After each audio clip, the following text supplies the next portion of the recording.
Capítulo 2. E no segundo ano do reinado de Nabucodonosor, teve Nabucodonosor uns sonhos, e o seu espírito se perturbou, e passou-se-lhe o seu sono. E o rei mandou chamar os magos, e os astrólogos, e os encantadores e os caldeus, para que declarassem ao rei qual tinha sido o seu sonho. E eles vieram e se apresentaram diante do rei. E o rei lhes disse: Tive um sonho, e, para saber o sonho, está perturbado o meu espírito.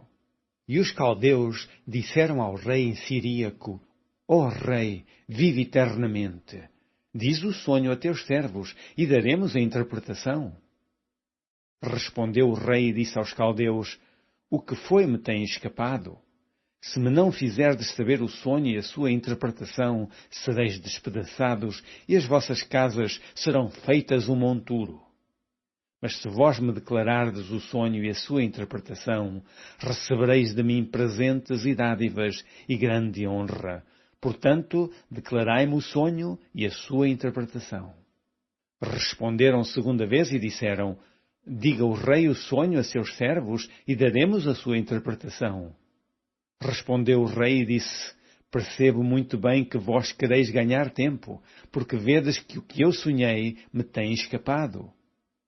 Por consequência, se me não fazeis saber o sonho, uma só sentença será a vossa, pois vós preparastes palavras mentirosas e perversas para as proferirdes na minha presença. Até que se mude o tempo, portanto, dizei-me o sonho, para que eu entenda que me podeis dar a sua interpretação.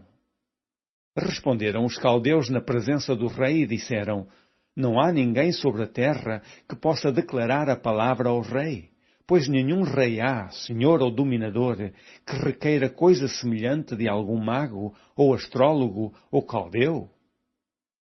Porquanto a coisa que o rei requer é difícil, e ninguém há que a possa declarar diante do rei, senão os deuses, cuja morada não é com a carne. Então o rei muito se irou e enfureceu, e ordenou que matassem a todos os sábios da Babilônia. E saiu o decreto, segundo o qual deviam ser mortos os sábios, e buscaram Daniel e os seus companheiros para que fossem mortos. Então Daniel falou avisado e prudentemente a Arioque, capitão da guarda do rei, que tinha saído para matar os sábios de Babilônia.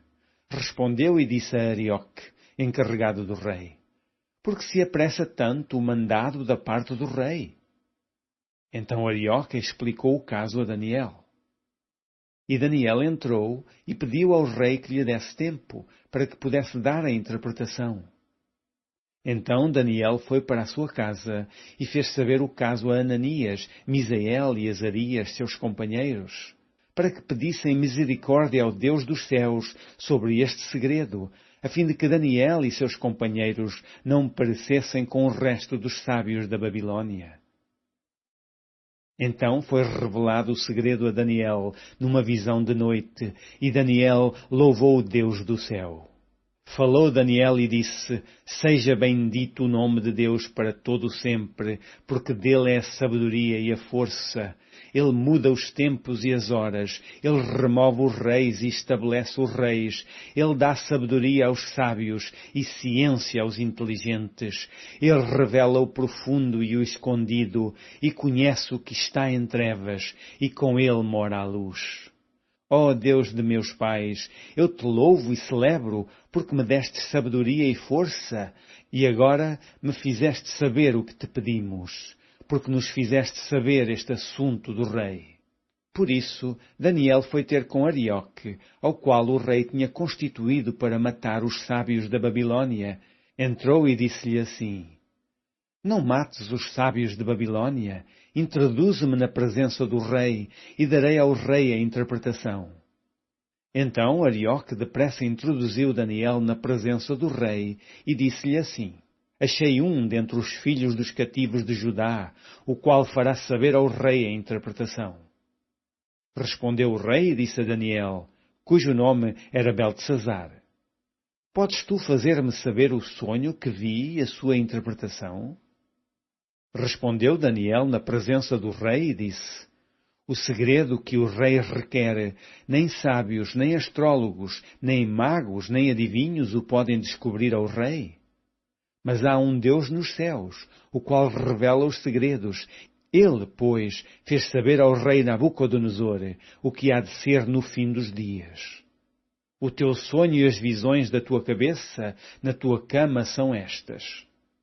Estando tu, ó rei, na tua cama, subiram os teus pensamentos ao que há de ser depois disto.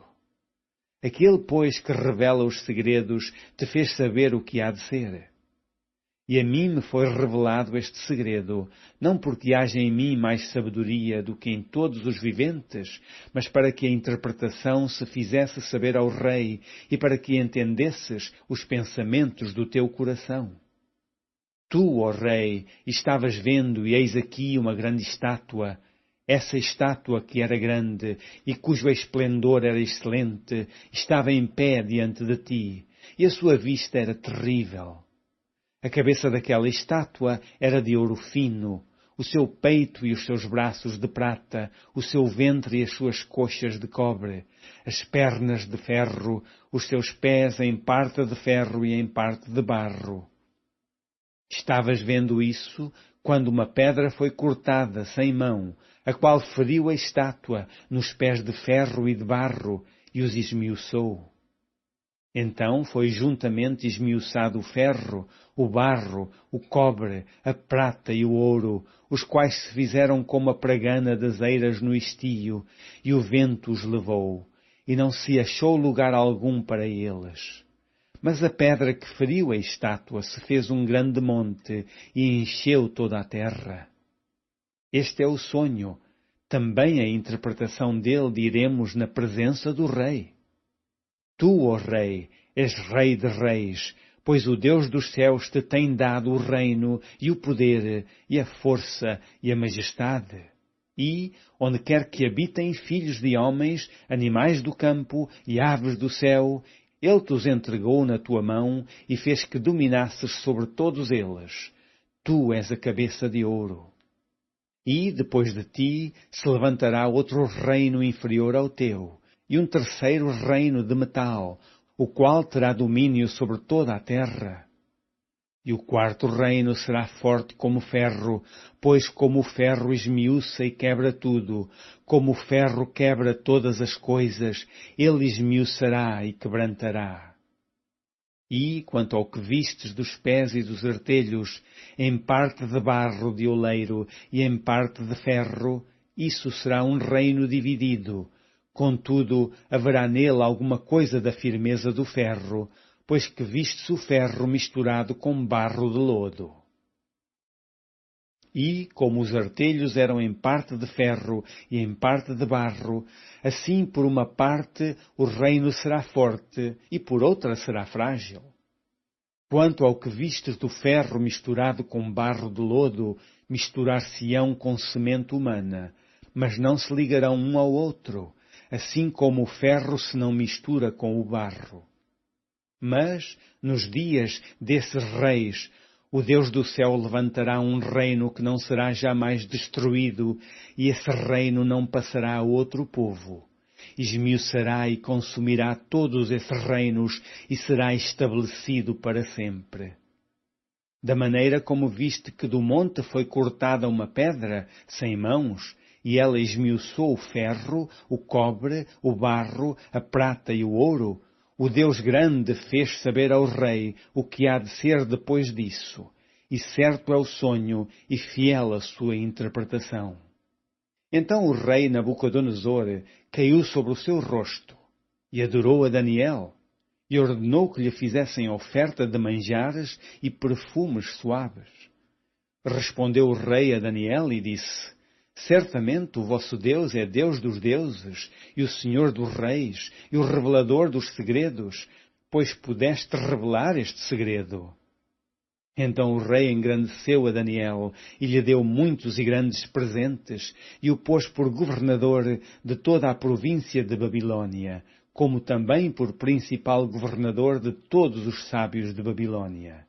E pediu Daniel ao rei, e constituiu ele sobre os negócios da província de Babilônia a Sadraque, Mesaque e Abednego.